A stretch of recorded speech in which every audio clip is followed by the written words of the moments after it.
This is The Spot, a BYU-Idaho radio production where we talk about what you're talking about at BYU-Idaho.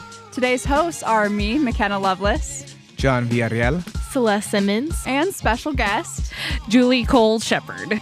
The views and opinions of this podcast are not that of BYU-Idaho Radio or the university and are solely the opinions of the hosts. Well, we're super excited to have our special guest here, Juli. Today we're talking about ESAs, which I don't know if we've ever talked about that on the podcast before. So pretty exciting, kind of new content, and with a special expert that has her own ESA. So we'd love to hear a little bit about your ESA, what kind of animal, all that. Oh my goodness. So my ESA, he is a Labradoodle, actually. He is a big, lovable dude. He does get very excited to see people. And we're still working on that, definitely. But he is 2 years old, and he is my pandemic baby, as they would say. But yeah, that's awesome. It's funny you said your pandemic baby because I think a lot of people got dogs, pets, but also ESAs during COVID. So. Oh, yeah. The pandemic, like, mental health spiked when everyone was locked indoors, especially places like California where you say you're from, Julie. And so, like, it's like mental health, just depression and all around went up because there was no socialization. Mm-hmm. And it was, especially for people who already had mental health, it just kind of worsened it. So ESAs definitely helped alleviate some of that stress. And funny enough, I got him here in Idaho. Well, it was over in around Shelley area, but at the time, my roommate was not down to have a dog in the house. She was terrified of dogs, and so I had to actually send him home to California. And so for the first year or so of his life, he was living in Crescent City, where I'm from, with my parents. Why do you have an ESA? Tell us a little bit about that. So this is going to be interesting to try not to overshare, but yeah, during the pandemic, as is kind of the trend, my mental health kind of started going pretty far down by around the end of the year. And so after some things went on, I finally started kind of thinking I probably need an ESA, but it was such a battle internally that because so many people tend to abuse that ESA law, that I was really, really battling myself internally about it for a little bit until finally one day I kind of came to the conclusion that it was necessary, and I called my therapist and asked if he would write me my ESA letter. I feel because I was a missionary during COVID, and if I could have had an ESA, that would have been so helpful, because it was really stressful, especially there in the beginning when we were just totally locked down and it was only two of us.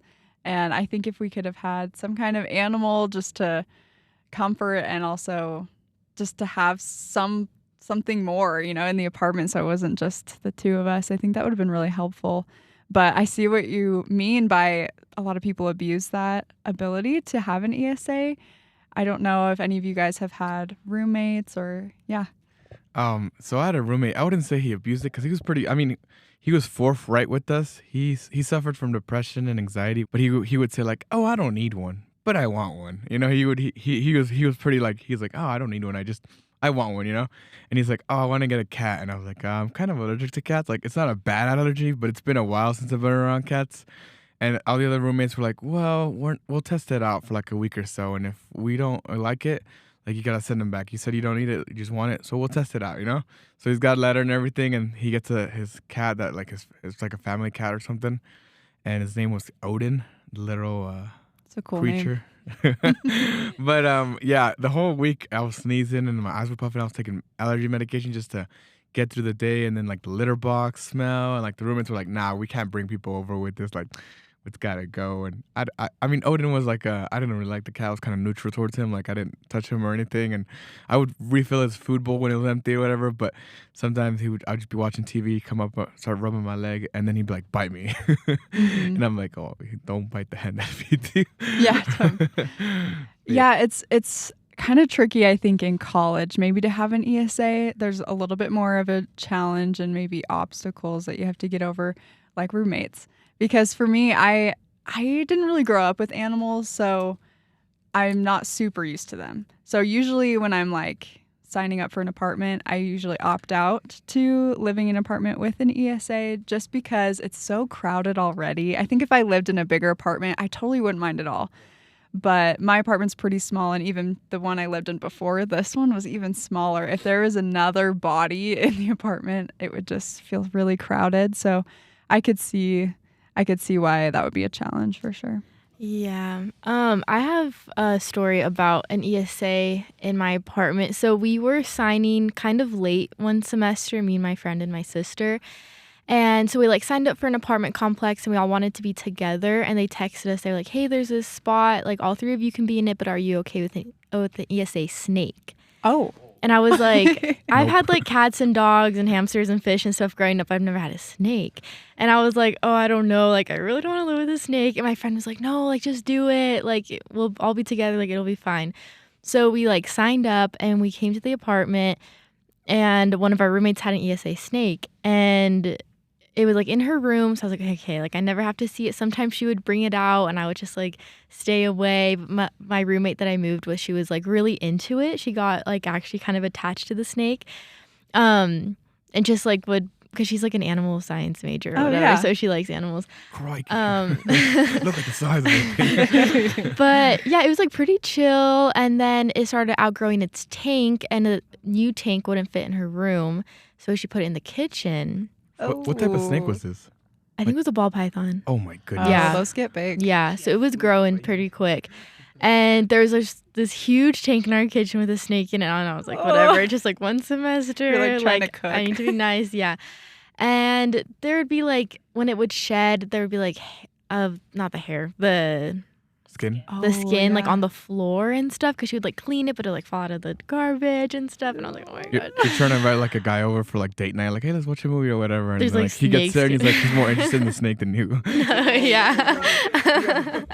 No, people would come over and knock and be like, I heard there's a snake here, and just like ask to hold it.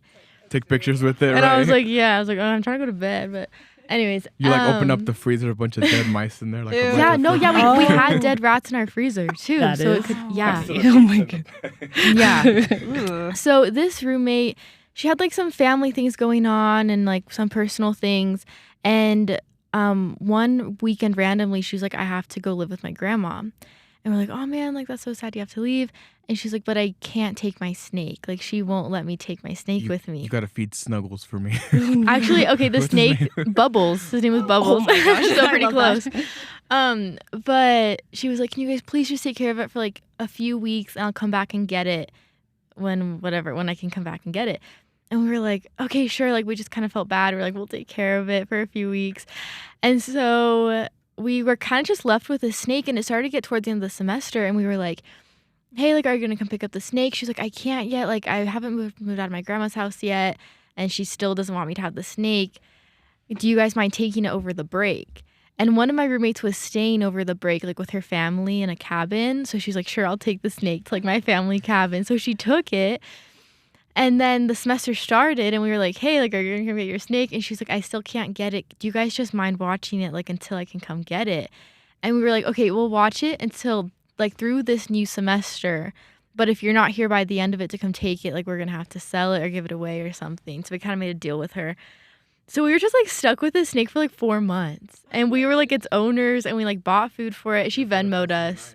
I would have given it to the zoo or No, something. if it was me, I don't know if I would have done it because I never even touched the snake, but my roommates were pretty good about taking care of it. So yeah, we just like randomly owned a snake and we like moved apartments and everything and like took the snake with us and we had to get that approved and like that was a whole thing. And You should like build them for the food, like for like here's all the dead mice and the receipt. Send it to her or Venmo me.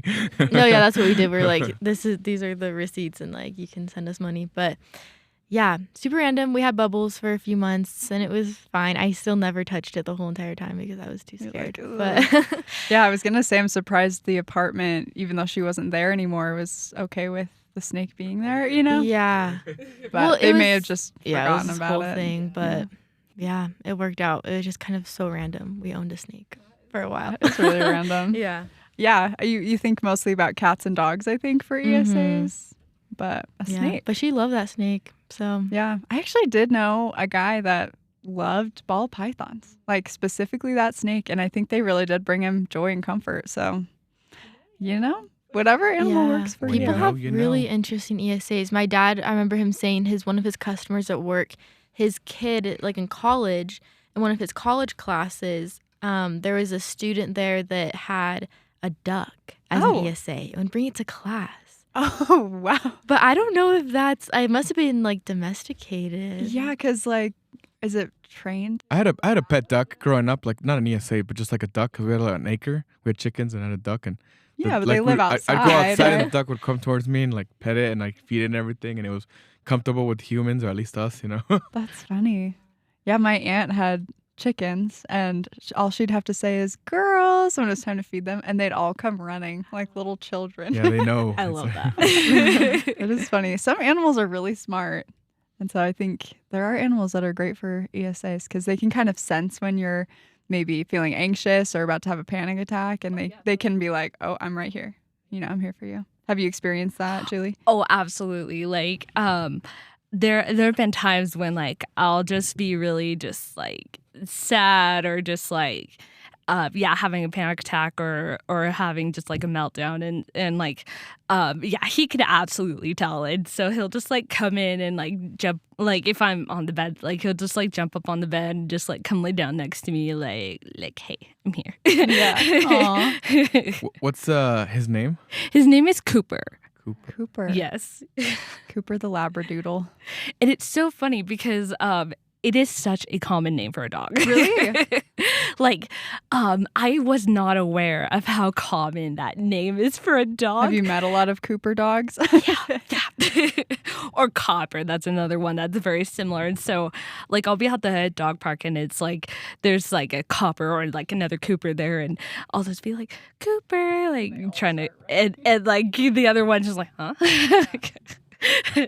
I wonder if Bubbles is a common snake name. I don't know. I have no idea. It's just a funny name because it's a snake and it's a boa python. Like, his name's Bubbles. Or Bubbles, whatever. yeah, it's like such a Yeah. happy, Right, he's friendly. such a gentle person. Yeah.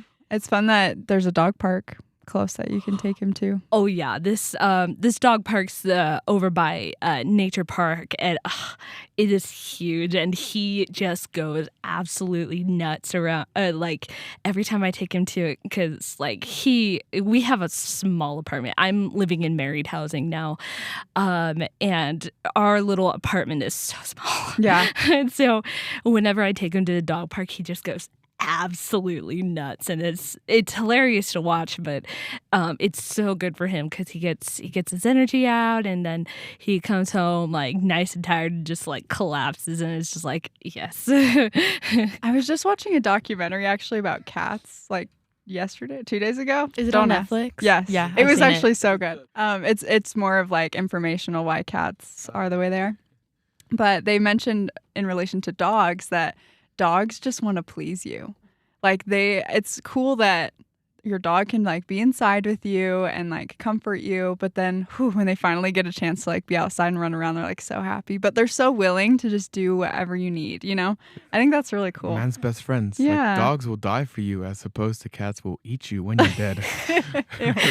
I will say with him, one of the reasons there's like 1,000 reasons why he's like the best possible ESA, like even as big as he is, but one of the funniest reasons is that he will follow you everywhere. Like, are you okay, Mom? Like he'll just like I'll just be like going room to room or whatever, like, and he's just like right behind me like, hey, what you doing? Yeah. What you doing? Tell us a little bit more about your ESA. Like, when did you realize that you needed it, and like, what's the process like? Okay, so I realized that I needed him. I needed an ESA. It was like it was maybe October of 2020, because I got my letter probably like at the end of that year, and after I got the letter, I started looking around, like, does anybody have any puppies? And I was on a budget. Yeah. Just horribly small budget. And somebody was like selling these puppies. I want to say it was like $800, which is cheap for a dog. And I was definitely not in the greatest spot to be doing the like right kind of research. And so I was like, $800? Yeah, I'll do that. And so like my parents helped, and I did quite a bit of work to like be able to put in a certain amount, and my parents were like, we will help with the rest. And so yeah, I called my therapist, and he wrote the letter, and then that was when I started looking. And yeah, most places do have like a weight limit for an ESA, but back when I was doing the research and stuff, I definitely was not in like the right headspace, but but at the same time, I don't regret getting him at all. So for it to be an ESA, is it up to the therapist to like document it as an ESA? The therapist has to give like a letter that details basically like why the ESA is necessary. Okay. And that's the biggest thing about it. Mm-hmm. Is it common for apartment complexes to deny it, or it seems like it's pretty easy since people do take advantage of it? Oh, yeah, no, it's Because then I feel like, I don't know what the laws here in Idaho, but it's like if you like present a valid letter from a licensed therapist or doctor or They whatever. have to approve it, right? Yeah, and then it's like, oh, we're not gonna do it, and then like, well, I'm gonna sue you. I don't know Yeah, how it would work. yeah. Probably could. Yeah. You probably realistically could, but yeah, many more times, if they are over a certain amount of apartments, like, yeah, legally they have to give accommodations for an ESA, but they can also set the boundaries as to like what they're okay with as well. So no bubbles. Maybe. Well, I mean, like, I think even miniature horses can be a service Yeah. animal or an Yeah. ESA. I read that. So that might not fit in a Yeah, little you have apartment, like a 4-man apartment or whatever. You have a little miniature horse just going everywhere. which would be awesome, by the way, but maybe not inside. I will say though, service animals like don't even technically have to like tell them 100%. Like it's more of a courtesy if like an owner decides to tell them for in relation to service animals, because like, oh, I wish I could figure out how to word it correctly, but yeah, service animal like is basically they have a right to be basically anywhere. Right. Yeah. Yeah. That's true. So they don't even have to tell the they- apartment, except maybe to say like if in case there's allergies in the Oh, I mean, apartment. Yeah. Yeah. But at the same time, it's like basically service dogs versus ESAs. Like a service dog has way more rights than like an ESA. An ESA like really is just for like housing, but a service animal can basically be anywhere. Like that's why you'll occasionally like maybe see 1 or 2 students Yeah. with a service dog on campus. And it's like, not to make light of ESAs or people who need them, but like ESAs is emotional support animal, where a service dog is someone who's blind, someone who's maybe diabetic, and maybe they're, or some sort of disability where it's kind of like life or like something's happening to them. The service animal can help them alert someone else. They need to take their medication. So it's kind of much more severe where like I need it on a day-to-day basis to just get through life and be able to Be do well. independent. Yeah, and ESAs, like, not to put it this way, but like they're kind of like optional sometimes, in the sense of like it's not like life or death. I mean, sometimes I guess mental health is pretty serious. Coming from someone who suffers from mental health, so I understand the severity of it. But sometimes, like I said, some people will like they'll sometimes equate an ESA with a service animal, and like it's not the same thing. Like, you know what I mean? Like it's like Right, to kind of go off of what you said, yeah, it's the difference between like needing assistance in like everything like in your day-to-day life versus like having an animal with you just kind of in your house being the way to live independently, but it's like just a home. You can typically do everything else just fine. Really quick before we get too deep into service animals, I wanted us to listen to this sound clip kind of about what we've been talking about with people kind of abusing the ability to have an ESA. So here's this sound clip. I think it's great to have the opportunity, but I do know that with that, I've seen it abused a lot. I know that it's really easy to like fake some of those documents, and so people have taken advantage of it, which is hard to see because it is so crucial for those that need it. And I mean, obviously, it's a hard line to determine like who does and who doesn't. But I do think that it is a great opportunity to provide that for people if they need it. So for you, Julie, because you have an ESA and you need an ESA, how does it feel knowing that people do kind of abuse that ability? Oh, it will tick me off to no end. But like at the same time, because I have to be reasonable with my own mental health. Like I also try not to get into arguments with other people that are talking about stuff like that. Just because if I get into too big of an argument with somebody, like my own mental health can kind of pop off, as I would say. It's kind of like for the ESAs, like for me personally, I think I could definitely benefit from one, just like as a benefit, like not necessarily like I need it all the times at least, but like for me, it's like, oh, college life is so busy. How am I gonna maintain an animal and do work and school and everything and relationships and all that stuff?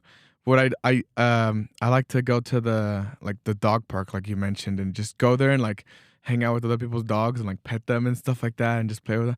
And after an hour of just chilling there and I come back, I'm like, okay, I'm good. But yeah, it's definitely a tragedy when people abuse the system, and it makes it harder for those who really need it. And it kind of like people like get a bad rep for people who have ESAs because they'll be like, oh, well, they're just abusing it or faking it or whatever. It's like, no, some people really need it. There's another sound clip kind of going off what you were saying. You like to go to the dog park and, you know, it's kind of therapeutic to be around all those animals. So here's one more sound clip that I think is pretty interesting. What do you think the importance of an ESA is to someone's mental health? I'm guessing for some people it can be very important and for others it's not. I guess it depends on the person and what they want or how much they do or don't bond to animals. So that's what I thought was interesting. Like some people really do bond to animals and that is therapeutic for them. Some people do struggle with mental health, but an ESA would not be helpful. Oh, one thing I will say about that is that one of the biggest problems in this area is that some people will get a dog for like as an ESA or whatever, and then like realize too late how much work a dog is, and then like give it up. And that's why I honestly admire people that do decide to get a cat versus a dog, because cats are actually way less work. If you're trying to be a student and trying to go to classes like more than part-time, as was my case. I mean, definitely cats are definitely less low maintenance, you know, and it's kind of, you just feed them, change your litter box, and they're good. Like, you know, they don't really need any connection or like playtime from you or anything. They're just doing their own thing. But I feel like dogs definitely have much more like ROI, like return on investment, in the sense of like, depending on the person, because everyone's emotional needs are different. But if you want that playful animal, if you're gonna go to the park and if you're gonna work out and do all these things and and just have that bond, and I think definitely a dog would, at least for me, would be better. But I like what you said. So people don't realize like the huge I guess burden and struggle it is of having a dog and having a full-time work, school, life, you know, and it's like people give up the dogs, and I've seen that a lot. Yeah, I think for anyone that's listening to this and is considering an ESA, to consult with the people around you, because I remember that one roommate I had that had the snake. She wanted to get a dog. She like saw a dog on Facebook. She's like, I want to get this dog so bad. She like sent it in our group chat. She's like, would you guys be okay with it if I got a dog? And we were like, okay, that'd be like really fun to have a dog in the apartment, but it's probably not the best idea because you already have a snake and like, you know, you're dealing with these other things that you have to do. And I don't know, we like weighed the pros and cons, and she ended up not getting the dog. But like kind of deciding like, okay, what kind of person am I? What do I have time for? Like, what do I have space for? Because like you were saying, like your apartment's small, right? And like with a dog, that can be hard. So you have to take him out and let him run around because dogs have so much energy. And you're able to realize that and you like acknowledge that, which is good. I feel like a lot of people, they have work and they have school or they're married, you know what I mean? Like they have a lot going on. So then with a dog, maybe it's not the best time or the best place. Like maybe opt out for like a cat, because cats are also very like loving as long as they don't have allergies like John. But I will say, like the biggest pro of a dog, in my experience, and again, it also very much depends on time and everything, is it does force me outside. Yeah. And that was kind of the biggest thing that I like told my parents as I was like considering this all, is like, even if he just ends up being an ESA, if anything, like his energy will force me to get outside and get more exercise and all that stuff. Which helps with mental health. Oh, Yeah, exactly. definitely. Yeah. When I can just step outside for a minute, I'm like, wow, I automatically feel a lot better. Yeah. Exactly. So dogs are good for that purpose. And going back to kind of the difference between comfort, or not, sorry, not a comfort animal, ESA, let's use the correct terminology, the ESA and a service animal. Service animals can only be a dog and a miniature horse, I believe, right? Celeste, you kind of did a little research. Do you want to tell us more? Yeah, from what I found, so there's an act called the Americans and Disabilities Act, and it says that a service animal is a dog that has been individually trained to do work to perform tasks for an individual with a disability. The task performed by the dog must be directly related to the person's disability. And then it went on to say only a dog, and then parentheses, or in very specific cases, a miniature horse can be considered a service animal, which I have never heard before. Yeah, so I've must never be seen very a miniature specific. horse. That's why dogs are better than Case. cats. Another exhibit B or C. Hey, this is not dogs versus cats. That's a separate episode. But I think like with service animals, the big thing is like they're trained, because people get Yeah. ESA sometimes they're puppies or they're not trained or housebroken at first. That whole process of training the dog is such a struggle, because like I know a friend of a friend who trains service animals, and she does have like she works for a whole academy, and they work with like police but also like regular civilians who want service animals and need to train them. And they charge quite a bit because it's a pretty like strict training and how to train them and how to do not just like housebreak them, but like also like how to interact with people, how to interact with their owner, how to assess their needs. So service animals are much more disciplined and trained around people in loud situations, and they're much more, compared to an ESA that maybe like, still jumping around hyper, like, jumping on people and this and that. It's just like so that's the big difference. So like if a person told me like, yeah, I'm gonna have a service animal, which is only a dog, instead of cats, and they're like, oh, totally, because I know they're trained. Like I've seen the training that they do, and it's like I don't have to worry about that. And I will say, they have to constantly be like reinforcing the training too. Mm-hmm. And I've even seen like service dogs will have like their harness on, right? And it'll say like, don't pet me. Yeah, If I'm they don't. working, And I didn't know that. Like I almost pet someone's service animal and I didn't know. But It's tempting, like doggo. I know, they're so cute. But it's really cool what service animals can do. Like my mom was telling me she went to church one day and there was a lady there visiting. She was kind of learning about the church and stuff, but she had epilepsy. And so she had a service animal that would just bark really quietly, really high-pitched bark. And like, because the dog could sense when she was about to have a seizure, which is so crazy that they can tell. And the dog was trained to do that bark so that she would lay on the floor, because it's a lot less dangerous to be laying down instead of standing or sitting in pews, at church. She could have like hurt herself. And it did happen in the middle of church. The dog did the little bark. She laid on the floor, but she was pretty embarrassed. And my mom felt so bad because she's like, oh, I just wanted to, visit your church and learn about it. But now I feel like everyone's staring at me.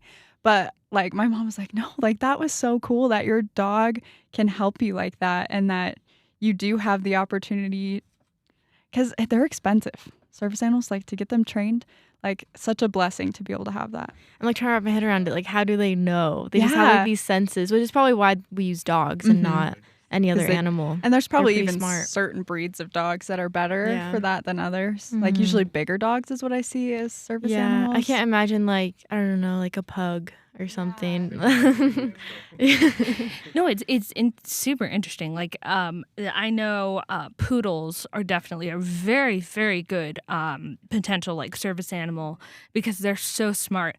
But yeah, you definitely have to be a little bit patient in training them. But there are like smaller dogs too that like can be very very good service dogs because like sometimes all you need is a dog to just like alert you. Yeah. Yeah. Yeah, that's true.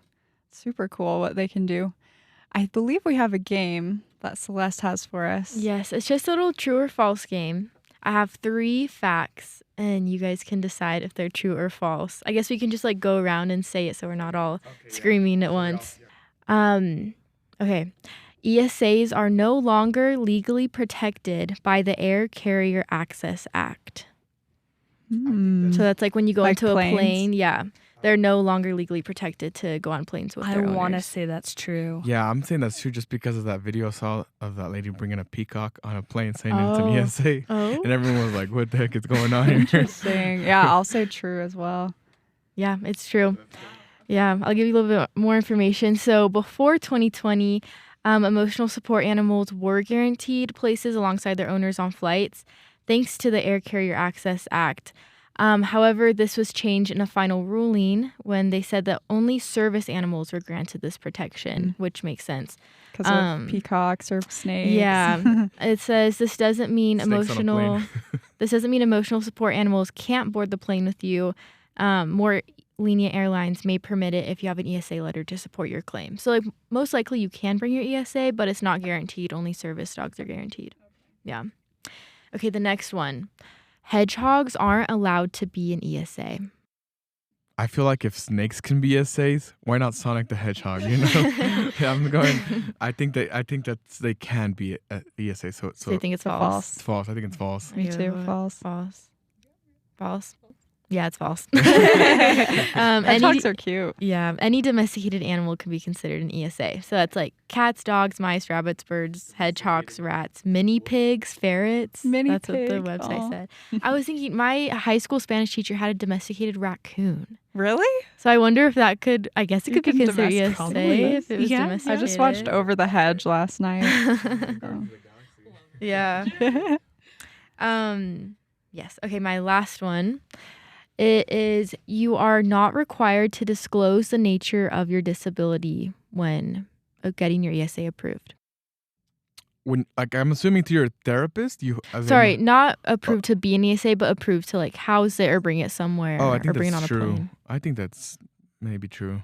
Say it again. You're not. You're not required to disclose the nature of your disability. I will. I want to say like you have to disclose the nature, but you don't have to disclose. Exactly what your disability is. Yeah. I would say true. Yeah. Yeah, it's true. It says that the places that are required to allow your ESA to accompany you may ask you to provide documentation necessitating your need of the ESA, but in no uncertain terms may they ask you to disclose the nature of your mental health challenges. So you don't have to tell them like, oh, I have this because I have depression or because I have anxiety. You just have to have your letter with you and no further questions. Okay. Well, that's good to Yeah. know. Kind of Good going job. along with that, Julie, we'd love to hear kind of your thoughts on anyone that's considering getting an ESA. What would you tell them? Okay, so to anyone that is considering getting an ESA, I would say really, really do your research as to what an ESA can do for you. And like definitely really ask yourself if you need one. Because it's like, yeah, there's a difference between like wanting one, needing one, and like it being beneficial would probably be that gray area. And decide how much time you have before you decide like what type of pet to get. Like I remember as I was like doing research and stuff, I did consider getting a bunny at one point. Yeah. So definitely consider the options before you just jump into getting an ESA. Right, because it is a huge commitment. Like, any way you look at it, like, even if you need it, like, it is a big commitment. And so it's really good to, like, really, really think about it. Yeah. Like, it can really help with mental health, but it could probably also make it worse, you know, if it's a little too stressful for your situation at the time. Well, do you guys have any other thoughts or things that you think would be beneficial for the listeners? If you're getting an ESA, go with dogs over cats. I think John wants to have a separate episode about dogs versus cats. Yeah, my piece of advice, get a cat over a Yeah. dog. No. No, I like both. But I think another thing, especially as a college student, is think about your finances. Like, are you financially able? Because you have to provide food and all of that. So That's a big one. Yeah. It's like, yeah, you have an extra mouth to feed and entertain and just take care of, because their mental health matters too, you know, the animal. So you got to make sure that they're cared for. It's definitely something to look into for sure. You've been listening to The Spot, a production of BYU-Idaho Radio. Today's hosts were me, McKenna Lovelace, John Villarreal. Celeste Simmons. and special guest. Juli Cole Shepherd. The views and opinions of this podcast are not that of BYU-Idaho Radio or the university and are solely the opinions of the hosts. The episode was edited by John Villarreal. and me, McKenna Lovelace. Producers were the hosts with supervision by Brandon Isle. Our theme music is Finding Happiness by DJ Quads and The Perpetual Ticking of Time by Artificial Music. To listen to more episodes of The Spot, like and follow us on social media or visit our website, byui.edu/radio, and click podcasts. Be sure to subscribe to the BYU-Idaho Radio podcast on Apple Podcasts, Google Podcasts, Spotify, SoundCloud, or wherever you get your podcasts. And also leave a review of the show and leave a comment on what we should talk about next.